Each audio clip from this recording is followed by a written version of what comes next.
Ci sono delle parole che usiamo ogni giorno, che però possono, se opportunamente utilizzate, diventare dei potenti strumenti di negoziazione e persuasione. Vediamo insieme quali sono queste parole. Ma prima di iniziare mi presento, Guido Spanò, investitore immobiliare. Su questo canale troverai tutto quello che ti serve per fare operazioni immobiliari esclusivamente sul libero mercato. Vediamo subito insieme quali sono queste parole. La prima parola è perché. Già, proprio un semplice perché. Perché usare spesso il perché? In un famoso studio di Langer si è dimostrata l'incredibile efficacia di questa parola. L'obiettivo dello studio era verificare l'efficacia della parola per far saltare una fila per fare le fotocopie allo sperimentatore. Sono state testate 3 situazioni. Nella prima si chiedeva: posso usare la fotocopiatrice? Ho soltanto 5 pagine.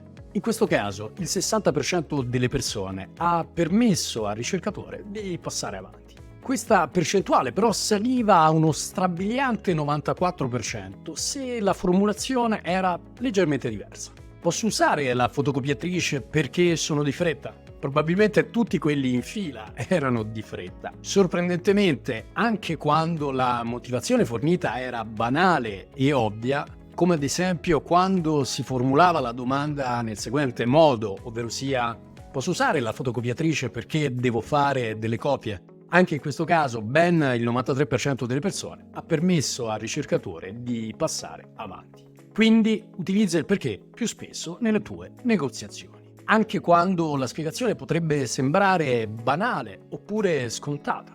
Pensa già a come suona diverso dire lo faccio oppure lo faccio perché ritengo di doverlo fare.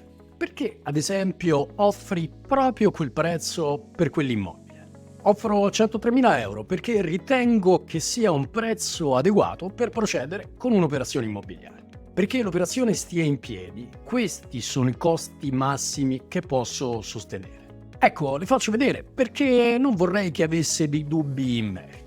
Non dimenticare quindi di far seguire ad ogni tua affermazione rilevante un altrettanto rilevante perché. La seconda parola è equo.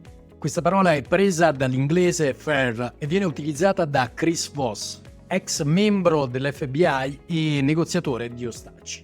Trovi sopra un mio video che analizza le sue interessanti tecniche di negoziazione.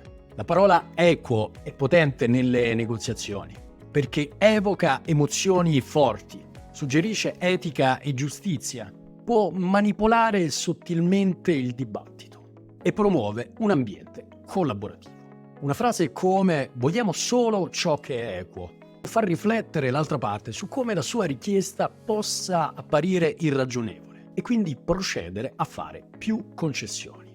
Non serve qui che aggiunga che la parola equo fa faville con la parola perché. Ho offerto questo prezzo perché ritengo sia equo, data la situazione. Ma facciamo un esempio ancora più in piccolo. Spesso appellarsi al principio di equità consente di dividere i costi, anche quando per legge sarebbero a carico soltanto di una delle due parti.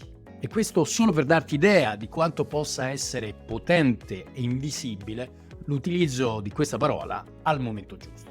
L'ultima parola è vantaggio. Poni sempre l'accento sui vantaggi per la controparte.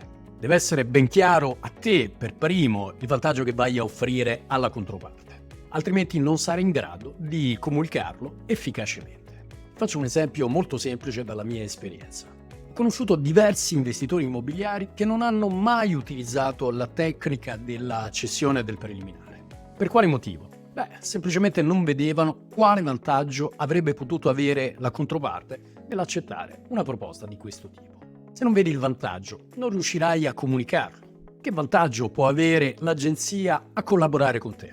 Qualunque sia, identificalo e comunicalo efficacemente. Ad esempio, vedo che attualmente in pubblicità non avete immobili già ristrutturati. Non sarebbe un bel vantaggio per voi proporre un immobile già ristrutturato, un gioiello per far risaltare la vostra vetrina di annunci? Poni sempre la controparte sotto i riflettori. Non serve che ti dica che tra 2 identiche proposte, quella comunicata meglio persuade. E se sei interessato a capire come negoziare meglio o come muovere i primi passi nell'immobiliare, ti ti invito a guardare i video che trovi qui di fianco. Metti like, iscriviti al canale, fammi sapere nei commenti che cosa ne pensi. Come sempre ti ringrazio e ci vediamo al prossimo video.